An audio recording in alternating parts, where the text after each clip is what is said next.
اعوذ باللہ من الشیطان الرجیم بسم اللہ الرحمن الرحیم۔ حضرت داؤد علیہ السلام کس طرح بادشاہ بنے؟ دوستو، جب طالوت بنی اسرائیل کے بادشاہ بن گئے تو آپ نے بنی اسرائیل کو جہاد کے لیے تیار کیا اور ایک کافر بادشاہ جالوت سے جنگ کرنے کے لیے اپنی فوج کو لے کر میدان جنگ میں نکلے۔ جالوت بہت ہی قد آور اور نہایت ہی طاقتور بادشاہ تھا۔ اپنے سر پر لوہے کی ٹوپی پہنتا تھا، اس کا وزن 300 رطل تھا۔ جب دونوں فوجیں میدان جنگ میں لڑائی کے لیے صف آرا کر چکی تو حضرت طالوت علیہ السلام نے اپنے لشکر میں یہ اعلان فرما دیا کہ جو شخص جالوت کو قتل کرے گا میں اپنی شہزادی کا نکاح اس کے ساتھ کروں گا اور اپنی آدھی سلطنت بھی اس کو عطا کر دوں گا۔ یہ فرمان شاہی سن کر حضرت داؤد علیہ السلام آگے بڑھے، جو ابھی بہت ہی کم سن تھے اور بیماری سے چہرہ زرد ہو رہا تھا، اور غربت اور مفلسی کا یہ عالم تھا کہ بکریاں چرا کر اس کی اجرت سے گزر بسر کرتے تھے۔ روایت یہ ہے کہ جب حضرت داؤد علیہ السلام گھر سے جہاد کے لیے روانہ ہوئے تھے تو راستے میں ایک پتھر یہ بولا کہ اے حضرت داؤد، مجھے اٹھا لیجئے کیونکہ میں حضرت موسیٰ علیہ السلام کا پتھر ہوں۔ پھر دوسرے پتھر نے آپ کو پکارا کہ اے حضرت داؤد، مجھے اٹھا لیجئے کیونکہ میں حضرت ہارون علیہ السلام کا پتھر ہوں۔ پھر ایک تیسرے پتھر نے آپ کو پکار کر عرض کیا کہ اے حضرت داؤد علیہ السلام، مجھے اٹھا لیجئے کیونکہ میں جالوت کا قاتل ہوں۔ آپ علیہ السلام نے ان تینوں پتھروں کو اٹھا کر اپنے جولے میں رکھ لیا۔ جب جنگ شروع ہوئی تو حضرت داؤد علیہ السلام اپنی گوپن لے کر صفوں سے آگے بڑھے، اور جب جالوت پر آپ کی نظر پڑی تو آپ ان تینوں پتھروں کو اپنی گوپن پہ رکھ کر بسم اللہ پڑھ کر گوپن سے تینوں پتھروں کو جالوت کے اوپر پھینکا، اور یہ تینوں پتھر جا کر جالوت کے ناک اور کھوپڑی پر لگے، اس سے کہ اس کے بیجے کو پاش پاش کر کے سر کے پیچھے سے نکل کر 30 جالوتیوں کو لگے اور سب کے سب مقتول ہو کر گر پڑے۔ پھر حضرت داؤد علیہ السلام نے جالوت کی لاش کو گھسیٹتے ہوئے لا کر اپنے بادشاہ حضرت طالوت علیہ السلام کی قدروں میں ڈال دیا۔ اس پر حضرت طالوت علیہ السلام نے بنی اسرائیل سے بے حد خوش ہوئے۔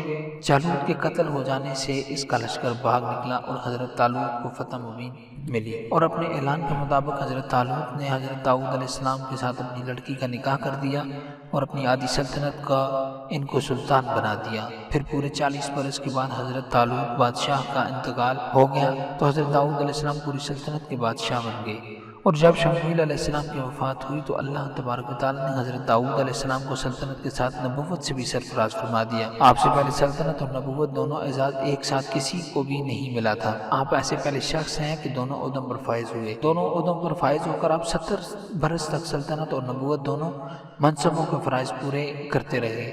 پھر آپ کے بعد آپ کے فرزند حضرت سلیمان علیہ السلام کو بھی اللہ تبارک و تعالیٰ نے سلطنت اور نبوت دونوں مرتبوں سے سرفراز فرمایا۔ تفسیر جمل علی الجلالین۔ اس واقعہ کا اجمالی بیان قرآن مجید کی سورہ بقرہ میں اس طرح ہے: وَقَتَلَ دَاؤُدُ جَالُوتَ وَآتَاهُ اللَّهُ الْمُلْكَ وَالْحِكْمَةَ وَعَلَّمَهُ مِمَّا يَشَاءُ۔ اور قتل کیا داؤد علیہ السلام نے جالوت کو، اور اللہ نے اسے سلطنت اور حکمت عطا فرمائی اور اسے جو چاہا سکھایا۔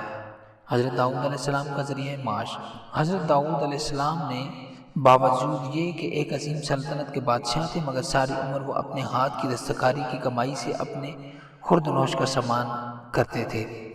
اللہ تعالیٰ نے آپ کو یہ معجزہ عطا فرمایا تھا کہ آپ لوہے کو ہاتھ میں لیتے تو وہ موم کی طرح نرم ہو جاتا تھا، اور آپ اس سے زریں بنایا کرتے تھے، ان کو فروخت کر کے اس رقم کو اپنا ذریعہ معاش بنائے ہوئے تھے، اور اللہ تعالیٰ نے آپ کو پرندوں کی بولی سکھا دی تھی۔ تفسیر روح البیان۔ حضرت طالوت کی سرگزشت کی طرح حضرت داؤد علیہ السلام کی مقدس زندگی سے یہی سبق ملتا ہے کہ اللہ تبارک و تعالیٰ جب اپنا فضل و کرم کرتا ہے تو ایک لمحہ میں رائی، پہاڑ اور ذرہ کو آفتاب بنا دیتا ہے۔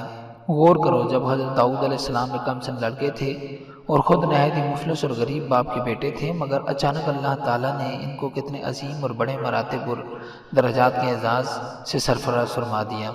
ان کے سر پر تاج شاہی رکھ کر انہیں بادشاہ بنا دیا، اور ایک بادشاہ کی شہزادی ان کے نکاح میں آئی، پھر نبوت کا مرتبہ بلند انہیں عطا فرمایا۔ اس سے بڑھ کر انسان کے لیے کوئی بلند مرتبہ ہو ہی نہیں سکتا۔ پھر اللہ تعالیٰ کی قدرت قاہرہ کا جلوہ دیکھو کہ جالوت جیسے جابر اور طاقتور بادشاہ کا قاتل حضرت داؤد علیہ السلام کو بنایا، جو ایک کم سن لڑکا اور بیمار تھے، اور وہ بھی ان کے 3 پتھروں سے قتل ہوا۔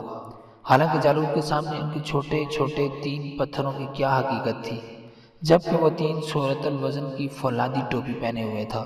مگر حقیقت تو یہ ہے کہ اللہ تعالیٰ اگر چاہیں تو ایک چونٹی کو ہاتھی پر غالب کر دے، اور اللہ تعالیٰ اگر چاہیں تو ہاتھی ایک چونٹی کا کچھ بھی نہیں بگاڑ سکتا۔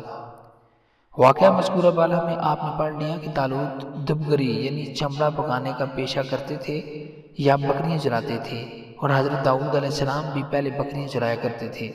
پھر جب اللہ تعالیٰ نے ان کو بادشاہ بنا دیا اور نبوت کا شرف سے بھی سرفراز فرما دیا تو انہوں نے اپنا ذریعہ معاش زرع بنانے کا پیشہ کو بنا لیا۔ اس سے معلوم ہوا کہ رزق حلال طلب کرنے کے لیے کوئی پیشہ اختیار کرنا، خواہ وہ دبگری ہو یا چرواہی ہو یا لوہاری ہو یا کپڑا بننا ہو، الغرض کوئی پیشہ ہرگز ذلیل نہیں ہے، نہ ان پیشوں کے ذریعے روزی حاصل کرنے والوں کے لیے کوئی ذلت ہے۔